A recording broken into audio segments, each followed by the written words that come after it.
Welcome back to Nothing But the Truth. Last week, we began an in-depth conversation with Richard Goldberg on the seismic shift in the Middle East following the fall of Bashar al-Assad. So much has happened in the world since that time, but even more has happened in your life, Rich. Congrats on your new baby. Today, we continue our discussion, diving into the ripple effects of Assad's collapse, how it reshaped dynamics in the region, impacted Israel's security, and altered the strategy of key players like Iran, the United States, and Russia. Just to remind you, Richard is a senior advisor at the Foundation for Defense of Democracies and a leading expert on Middle Eastern affairs. He is returning, probably with not much sleep, to help us unpack the latest developments. Richard, it's a pleasure to have you back on the show. Great to be here. Thank you. Well, so much has happened. How are you? How's the new baby? Oh, everybody's well. Thank you. Well, you look pretty well rested, so that's good. There Um, you go. so just to start the ball rolling, I had a quick question about Yemen. Who are these Houthis? Why were they created? They've caused so much trouble in the last year. They've launched close to 400 missiles at Israel and 170 drones at Israel. They've stopped commercial ships in the Red Sea. They've impacted the United States, yet they're still here. Israel managed to take out the leadership of Hezbollah, of Hamas, and degraded Iran, but yet the Houthis are still around. So can you give us some thoughts on that? This was originally a tiny minority ragtag group of rebels in Yemen when Yemen was still a stable country member of the Gulf Cooperation Council. Years later, through all kinds of Game of Thrones type machinations within the Yemeni body politic and the government, civil war, and most importantly, Iran's intervention to really invest in the Shia minority and build it not into just some ragtag group, but a powerful military force with weapons that can do serious damage, strategic level weapons. So you've seen those on display since November of 2023, after the October 7th massacre, when the Houthis entered one of the seven Iranian fronts against Israel, and of course against international shipping and the U.S. Navy, as you just mentioned. What have we seen so far? We've seen ballistic missiles, both towards land and against ships. We have seen cruise missiles. We have seen all kinds of drones, a couple of different drones that they have in their arsenal supplied by Iran. And so they have used these with great lethality. They also have small boats, and they have sometimes conducted almost pirate type raids. They'll try to sneak up to ships. They have some autonomous vehicles that can go on the water with explosives and just sidle up next to a boat and go boom. We've seen that used as well. They have some undersea autonomous capabilities as well. Think of like a little drone that goes under the water, again, with explosives looking to blow something up. So we expect that they have a capability to mine the Red Sea. That we haven't seen that exactly done yet. But with all these other capabilities, they've wreaked havoc in one of the most important strategic waterways of the world, shutting it down effectively to international maritime commerce. You see the U.S. Navy overstretched, full-time zone defense in the Red Sea, trying to take out these missiles and drones as they come, not just at maritime vessels that are seeking patrol from the U.S. Navy and other allied forces, but also against the U.S. Navy itself. And we've seen very little response, relatively. Every few months, when there's a serious attack, and what's a serious attack? When there's a daily missile or a daily drone attack against the U.S. Navy, when maybe there's a dozen missiles and a dozen drones fired at the U.S. Navy, suddenly the White House has woken up and said, hey, maybe we should fire back. And it's typically a mid-level site somewhere in Houthi-controlled territory in Yemen. Doesn't do a whole lot of damage, doesn't change the situation. You see them continuing to fire. Obviously, they also are firing at the Israelis with those mid-range ballistic missiles that they have in their arsenal supplied. by Iran. We've even seen some of their long-range drones fly all the way from Yemen, go all the way to the Mediterranean, up the coast of Israel, and over into land. We've seen a couple times. One was a very notable one downtown Tel Aviv, another one more recently in central Israel. So the Israelis, for their part, unlike the U.S., have hit back a little harder each time. Now, obviously, the threat has not abated yet, so there's going to have to be a lot more than what we've seen either the U.S. or Israel do. But I think for Israel to go 1,000 miles from home and the need to do air-to-air refueling along the way, and not just hit a mid-level site, but instead really look at critical infrastructure, energy sites, port sites, economic vital sites for the Houthis. If we see the Israelis step up that level of attack, look at additional arteries of the regime, and start looking at command and control of the Houthis in Yemen, start looking at the leadership of the Houthis and where they're located, if they can get that kind of targeting intelligence, you could see this escalate very quickly in a way that could be a game changer, not just for Israel and their defense, but for the United States Navy and for maritime shipping. But I think the one thing I would say to the Trump administration, you cannot be credible in the eyes of Xi Jinping, Vladimir Putin, Khomeini, any other dictator, and allow this proxy of Iran, this once ragtag group, now armed with missiles and drones, to shut down one of the world's most important strategic waterways. They're increasing our costs, they're increasing the cost of energy and trade. That cannot be allowed to happen. If we allow this to happen, which we have for the last year and a half, the signal to Xi Jinping is we're not going to fight when other strategic waterways start getting closed down of even greater importance. And so the low-hanging fruit, in my view, in the world to really send a message to dictators is in Yemen to set back the Houthis a dozen years or more. Well, do you think that is going to happen? Do you think that either Israel or the United States are going to do that? We've seen some signals in the last couple of days from Benjamin Netanyahu, Israel's prime minister, that he's prepared to escalate against the Houthis. We'll see if he wants to do that. I would also say, we're spending a lot of time thinking about how to respond to the Houthis, and that's important because you can't allow the Red Sea to be shut down. But another important target to perhaps affect change in this arena is to go to the parent company, obviously. The subsidiary is the Houthis in Yemen. The parent company is in Tehran. And so there has to be penalties and costs imposed on Tehran every time the Houthis send a missile at Israel, every time the Houthis send a missile at the U.S. Navy, or send a drone at maritime shipping in the Red Sea. We have never exacted a cost on Iran for what its proxy is doing. And all those missiles, all those drones are Iran's. So they are wholly responsible for what the Houthis are doing. The money, the budget, all from Iran. So I think we should escalate against the Houthis if they do not stop their attacks. I think the Israelis should continue to degrade them and degrade their critical infrastructure. And I think jointly we need to look at ways to impose additional costs on Iran. So before we get to Iran, because that is my next question to you, but why have they been let off so easy? Hezbollah, Hamas, they've been completely wiped out in terms of their leadership. Why is that not happening with regard to the Houthis? Why are they just giving them such a free ride? Well, that's been the direction of the White House. I mean, obviously, the Israelis have to go 1,000 miles to have that fight.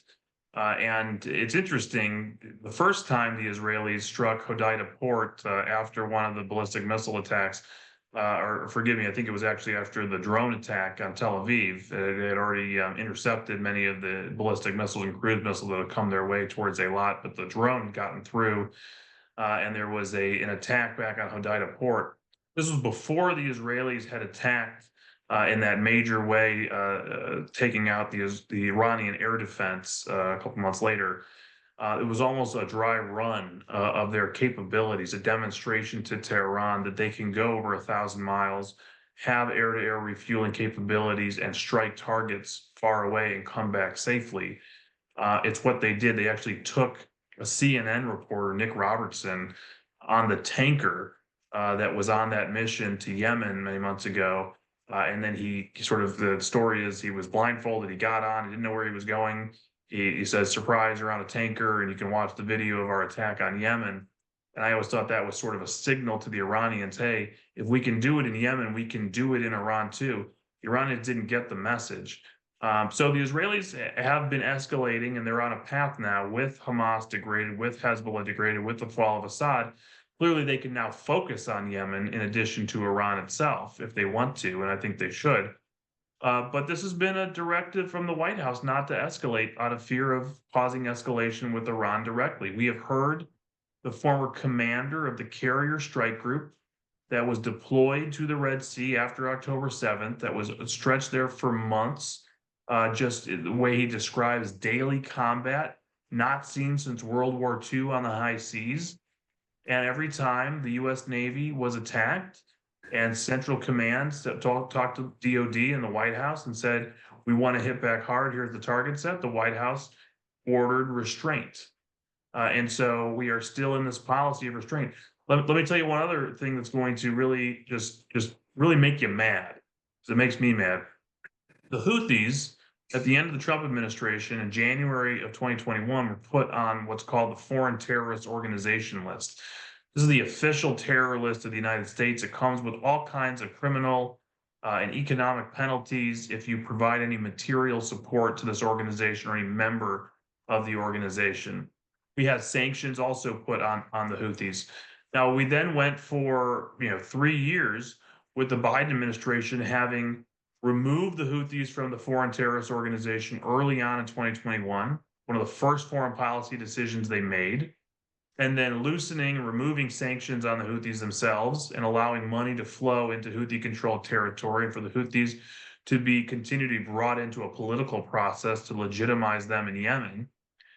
And after all of these attacks on the US Navy, on international shipping over many months, and calls from Congress to put the Houthis back on that FTO list, that official terrorism list, they didn't do it. They've never done it. What they did was they had a little bait and switch. They announced they were putting sanctions back on the Houthis out of the Treasury Department, and then immediately issued exceptions to the sanctions called licenses that basically allowed anybody to do anything with the Houthis, but for the fact that they're technically on the sanctions list. And they never went on the official terror list that the State Department runs, because it would create criminal liability for people to provide material support and actually chill any financial support to the Houthis. So to this day, to this recording, the Houthis are not on the terrorism list of the United States. We continue to have exemptions to sanctions to allow money to flow to the Houthis. It's crazy. So you talk about the fact that we haven't had a military response. We're allowing complete appeasement of the Houthis while all of this is going on. And the question is why? And it's tied into a failed thesis of a political process in Yemen that legitimizes the Houthis and still holds a candle that they can be brought into the fold, despite everything they've shown us over the last year plus. And the fact that they're Iran's client. And we think that if we escalate, the Biden administration escalates too high with the Houthis, they're going to end up in a direct war with the Iranians. Because, by the way, there is an Iranian ship parked off the coast of Yemen that acts as an intelligence targeting vessel for the Houthis. How do they have such great targeting? How do they know exactly where to hit everywhere in the Red Sea? There is an Iranian ship that we have never sunk, that we have never shot at, that calls it in. Hey, there's an American ship. Hey, there's a Greek ship. Hey, there's a tanker. Hey, there's the US Navy. Go get them. It's crazy. It's complete insanity. That is really unbelievable. And hopefully now with this new administration, the things will completely change. I believe so. I hope that they will. Brings us to our next topic, Iran.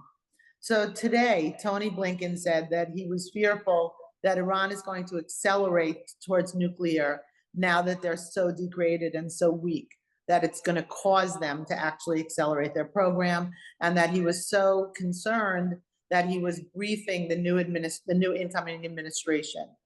Do you feel that that is the case, and do you think that Israel will be able to take out this nuclear power? Do you think that Iran's energy crisis is of significance here? What's your perspective? Well, my initial reaction is gall, just shock of the gall and the chutzpah of Tony Blinken to issue this warning after leading a policy for 4 years of accommodating the regime and turning a blind eye to every race forward in the nuclear program to allow them to now be at the 1 yard line of a nuclear weapons capability. We're talking from January of 2021, when they first went up to 20% enriched uranium, which is the threshold to go from low enriched to high enriched uranium, and then to jump up to 60% still in 2021, then to be caught making uranium metal, which is a key component of a nuclear weapon, to then limiting access to international inspectors over the next 2 years, to then racing forward and getting caught with deploying advanced centrifuges and retooling them in such a way where they almost got to 90% weapons grade uranium. They were caught at 84% purity level, just basically showing us they had the capability to go to 90% at any time of their choosing at this point. And then allowing them to go forward into the weaponization aspects of the program, not just the production of the fissile material, with now us learning that they're doing computer modeling on the weapon itself. Oh, and by the way, 4 years of turning a blind eye at the International Atomic Energy Agency and letting Iran get away with covering up multiple sites that to this day have no explanation, where UN inspectors went in 2019, 2020 and found traces of nuclear material. At least 4 sites that tested positive for uranium particles, man-altered uranium particles. No explanation given. Satellite photos in some of these sites showing things moving around, ground being sanitized, containers being moved out. No accounting for what they were hiding, what they're still hiding. So this is a regime that was allowed to conceal their nuclear weapons capabilities and program, race forward with it, both on what we could see, the overt program at the enrichment facilities, and the covert side now already with computer modeling. And to say now that Israel has defied the United States and actually stopped the appeasement of the United States by taking military action and degrading Iran, both inside Iran by taking out its strategic air defense, crippling its main terror proxy in Hezbollah, destroying Hamas, and now facilitating the fall of Assad and the ring of fire that Iran built collapsing all around it. To say now is the moment where we should be really worried that they might go for a nuclear bomb. And then the question is, so what do you want to do about it, Tony Blinken? You're still the Secretary of State. What exactly is it that you and President Biden think the response should be at this moment? Because I'll tell you, I know exactly what they think their conclusion is by warning us that we're in a really dangerous moment. They're hoping that President Trump says, hey, let's get into nuclear talks. Let's do a deal. Let's go back to JCPOA or something like it, rather than doing the logical conclusion, which is supporting Israel or the U.S. and Israel together, taking out the nuclear program and preventing it from happening. Because in fact, they have no air defense, because they are on their back foot, because their ring of fire has collapsed. That's the obvious logical conclusion, not the one that Tony Blinken is trying to warn you about to lead you in a different path. So I think we're at a critical moment of choosing. It is absolutely correct that Iran could race to a nuclear breakout. It's possible. They could figure that's one of their only chances of survival in a moment where they have no air defense. The supreme leader has no clothes, as I've said in the past. The Israeli military, Israeli Air Force can penetrate and do whatever it wants. The U.S. military can penetrate and do whatever it wants. And Hezbollah is not going to be there to rescue them.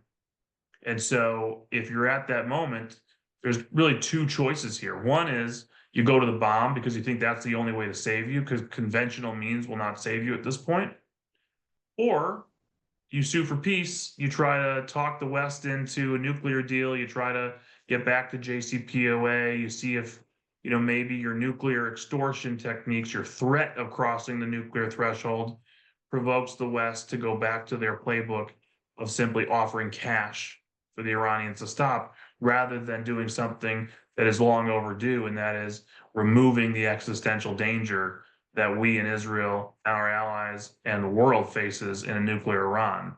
And this is the moment where you could actually execute on that. So I don't know what President Trump will choose to do. I know he's a pretty smart guy. He knows he's inheriting a situation that was unexpected a few months ago.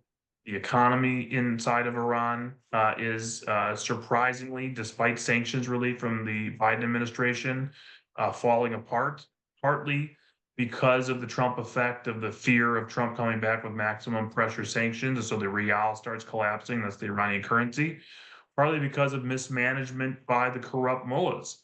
And we're seeing a historic, unprecedented energy crisis just being reported now in the last few days, where there's rolling blackouts going on. They don't have energy. They don't have electricity in Iran. The grid is overrun. The demand is way outpacing their supply, both because of Israeli cyber attacks and mismanagement of the grid.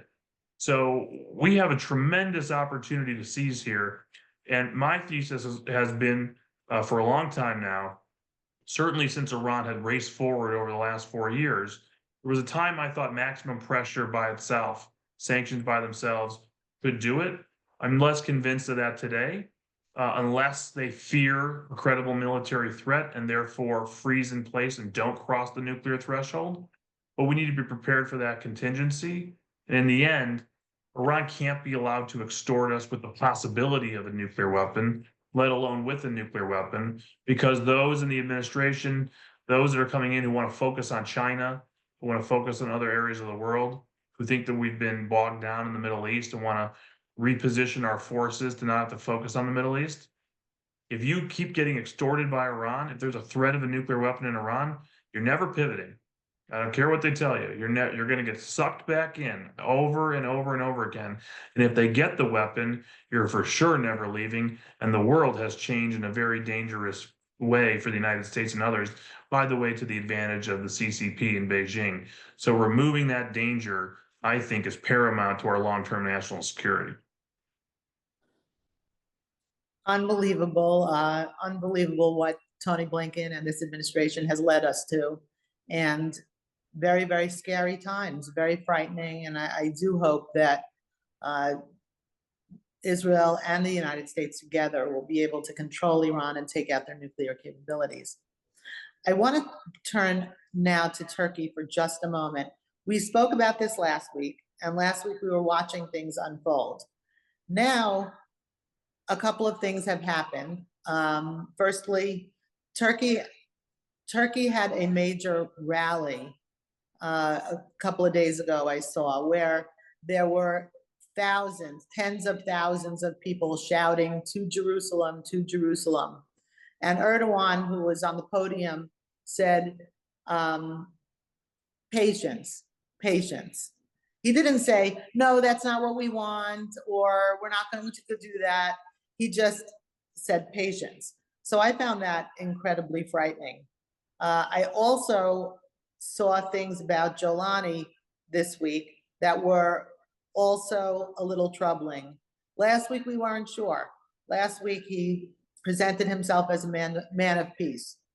But this week, he actually made a statement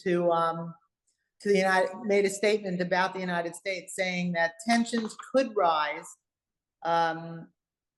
because Jolani declares that no armed groups, including the United States-supported Syrian Democratic Forces, will be permitted to operate within Syrian territory.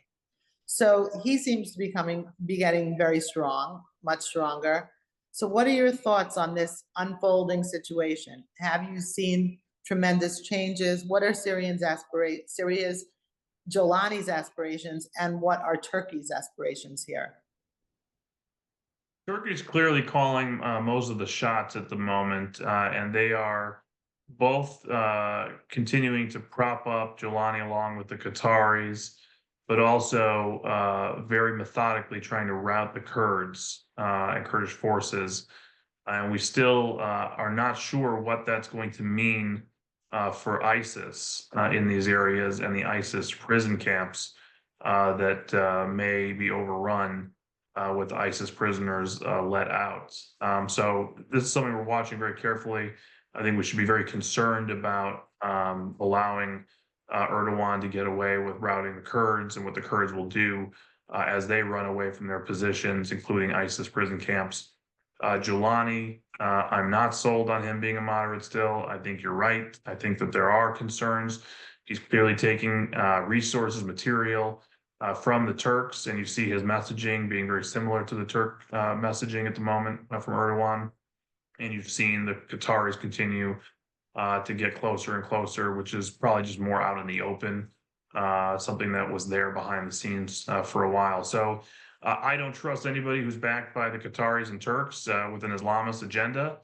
Sounds like a recipe for disaster. But again, we go to first principles, and that is what are our core national security interests here that we're guarding against? We don't want to see ISIS come back. We don't want to see other terrorist groups that are working to attack U.S. interests. And of course, we don't want to see Iran reconstitute its foothold in Syria, which I think they will be hard at work doing in various ways. So as we think about sanctions policy, as we think about our military presence there, those are the key interests we're still watching. And therefore, I don't think we yet have cause to remove sanctions or to remove our forces precipitously at this point as things continue to develop. Your comment about Erdogan himself and his Islamist rhetoric and talk about Jerusalem and his harsh, hostile rhetoric towards Israel is not new, unfortunately. It's been going on for many, many, many years. The Jerusalem comment reminds me of something he said back, I think in 2020 it was. You can double check me and fact check me, listeners. But he actually talked about how Jerusalem was Turkish territory. And he's talking about the Ottoman Empire having occupied Jerusalem for 400 years, part of the Ottoman Empire. And so he sort of, in his own mind, is reconstituting something like an Ottoman Empire on Turkey's borders and in the region. He's obviously been hard at work putting together energy pipelines with the Azeris. He obviously intervened to support the Azeris in a recent war in Nagorno-Karabakh. He's intervened in Libya in a civil war there. He's clearly planting a lot of seeds throughout the region. We're seeing some signs of potential instability in Egypt that we have to really keep a close eye on that. We'll have to keep a close eye on Jordan. But this is somebody who supports the Muslim Brotherhood. He is Muslim Brotherhood. That's why he's a sponsor of Hamas. That's why he still has Hamas operatives in his country. He gave Hamas leaders, terrorist leaders, passports to go in and out of Turkey at free will. Where did the Hamas leadership go when we heard that Qatar was expelling them? They went to Turkey. Now, supposedly, they've been invited back to Qatar. So this alliance between the Qataris and the Turks with Muslim Brotherhood and other Islamic radicals is very troubling. You sort of feel like you've thrown out the Iranians. That's good. But we talked about it last time. That has major strategic benefits, and it needs to be something we take advantage of. It's not to say that what we're trading it in for is good. It has its own challenges, it has its own threats. A lot of times in foreign policy and national security, it's not something where you're going to have a Pollyannish type ending. There's sometimes not good solutions, not good policy options. Sometimes it's the best of the worst, or the worst of the best, I should say. And so that's something we're continuing to monitor there. The Israelis clearly are pretty clear-eyed on this, and they are doing what they need to do for their own security, and we should support them in that. So you brought up Egypt and Jordan, and I wanted you to just comment on that. It seems like both of those countries have Muslim Brotherhood and really big problems going on. Anti-regime factions are popping up all over. Lots of reports of fighting between the regimes in place and these Muslim Brotherhood militants. I wanted to know if you could actually comment on that. I saw something today where demonstrations in Cairo, Egypt, are breaking out against President Sisi, and Sisi had just announced his new administrative capital and presidential palace 2 days ago at a cost of $45 billion. So are these countries at risk for becoming another Syria? I don't know the answer to it becoming another Syria, and I don't want to make a definitive answer. And then tomorrow we wake up and there's another Tahrir Square going on. You never know in the Middle East. A lot of these regimes are weaker than you think they are, and you don't realize that until after the fact. Something we obviously learned with Assad, though it made sense on paper at least that Assad, with his own state sponsors being overstretched or weakened, with Hezbollah, the Guardian being degraded, collapse, which we've talked about. So I don't see the same dynamic as much in Egypt or in Jordan. That is not to say that the Muslim Brotherhood, with Turkish support or Qatar support, might not be planning something to try to destabilize. Listen, there are a few comments to make here. Number one, going back to the Erdogan analysis of the man who thinks he's going to become the head of the Ottoman Empire again, who is he really challenging here? When you talk about Egypt instability and Jordan instability and Turkey now trying to take over Syria and expand its influence in the Middle East, and talking about Jerusalem and all this sort of religious fervor, who is he challenging? He's challenging Mohammed bin Salman.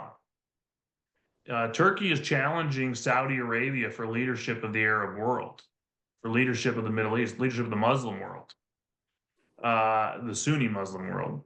And so with the Shia Muslim radicals in Iran on their back heels, degraded, the rise of a Sunni radical Islamist power to try to spread Muslim Brotherhood ideology and retake countries in their image throughout the Middle East is a possibility. So you're going to have a behind-the-scenes struggle now between the Saudis and Emiratis, most likely, and who are their key allies in the region, Egypt and Jordan. And so if Jordan falls, that is a huge problem for the Saudis. And certainly if Egypt falls, they're the second top power from an Arab League perspective after Saudi Arabia at this point. Used to be the first. So there's a lot going on here behind the scenes inside the Arab Sunni Muslim world. Secondly, on Jordan specifically, the Iranians have been hard at work trying to bring down the Kingdom of Jordan for several years now. It's intensified in the last 18 months. There are IRGC cells in Jordan that are trying to organize and do things. The Jordanians know about them. The Israelis know about them. They're working together to combat them. They're also using that as the transshipment point to smuggle in weapons into Judea and Samaria that you're seeing being used against Israeli forces on an almost daily basis. So the stability of Jordan was already something to be worried about. Years ago, as the refugee population was starting to build on Jordan's border, refugee camps and refugees were flowing in across the border to Jordan, they already had a fear of the radical Sunni threat that might embed itself in those refugee populations. So they've monitored that very closely for years. They've mitigated that threat for a long time, but they do have Muslim Brotherhood organizers inside Jordan. They have Muslim Brotherhood supporters even in the parliament. It's always been a concern that the Muslim Brotherhood would try to seize control of the kingdom. So you have a lot of threats going on all at once, a lot of instability all at once. Iran sort of up against its in a cage, in a corner, looking for what to do next, maybe lashes out and tries to have a win somewhere, and that could be in Jordan. The Muslim Brotherhood looking for what its next domino is in the Middle East. Maybe it's Jordan. So I think all eyes and attention behind the scenes from the United States and Israel do need to be on the king and queen, and I have problems saying that because the king and queen have been so horrible in their rhetoric towards Israel. They have been so horrible since October 7th. They have been the top purveyors of BDS and anti-Semitism, in my view, and yet the strategic security situation in the Middle East and Israel's strategic picture depends on them remaining king and queen in Jordan, and not Muslim Brotherhood, not Iran taking over Jordan. Again, there's the rub of the Middle East for you. Egypt, you have a situation where we did see Muslim Brotherhood take control of Egypt for a time period until the army took it back in a coup. Remember the Arab Spring, remember Tahrir Square, we remember President Morsi, and then the coup to remove him from power, and since having Sisi in power. The Israelis, with respect to Egypt, obviously have always greatly valued the Camp David Accords. The cold peace between Israel and Egypt are one of the centerpieces of Israeli national security doctrine. And the Israelis have shown us they're not interested in democracy building, and they will turn a blind eye to what these Arab dictators do, so long as the Arab dictators aren't waging war against Israel, and are in fact taking action jointly with Israel against those threatening Israel's security. So I would imagine the Israelis, just like they are worried about the stability of Jordan, are worried about the stability of Egypt, and are trying to provide support. And again, my goodness, the tension here of thinking about doing what you can to support Sisi at a moment when you uncovered all that Sisi has clearly done to allow Hamas to use the Rafah crossing both above and below ground for so many years to build up that military capability and its tunneling inside of Gaza. The fact that Egypt has not done all it could to use its pressure on Hamas to get the hostages out. And certainly Egypt has been throwing stones at Israel for the humanitarian crisis in Gaza when it's Egypt's border that remains closed. And Arabs have refused to help Arabs who are in dire straits and would like to leave Gaza. So again, you have this mixed picture here where, there's no love lost right now for what the Egyptians have been doing, what we found out about them doing today, still holding up a potential deal by opposing Israeli control of the Philadelphia corridor, not saying, yes, we will participate in the U.S. and Israel putting an underground barrier to stop the tunneling in the future. They could do all these things. And yet, there is concern of what happens if the Muslim Brotherhood takes control of Egypt. That's bad for the region. It's bad for Israel. It's bad for the United States. It's bad for the Suez Canal control, et cetera. Assuming you could actually get control back of the Red Sea to use the Suez Canal, of course. So it's complicated, right? That's the conclusion here. A lot of times in foreign policy in the Middle East, but I am worried about it, and I think we need to be monitoring it. So it is very complex, and it's a very dangerous neighborhood that Israel lives in, as we see, and it could become even more dangerous and more difficult and more complicated. I do feel very good about the fact that we have this new president coming in, and hopefully will be more cooperative with Israel, and not only more cooperative with Israel, but also lead through strength as opposed to appeasement. So maybe we will be able to see some positive effects going on in that region, hopefully. But you were incredibly helpful in giving our listeners and myself some very valuable understanding of how the different players are working in that area and the complexities that we see. So thank you so much. Thank you again for joining us tonight, Richard, and congrats on the addition to your family. Such a great way to start the new year. To my listeners, thank you for tuning in to Nothing But the Truth and making this show such a huge success. This is the last show of 2024, and it has been an incredible few months together. I look forward to continuing our important conversations in 2025. Join us each Thursday night at 9:30 p.m. for another compelling conversation. If you missed any part of the show or want to revisit past episodes, follow us wherever you get your podcasts.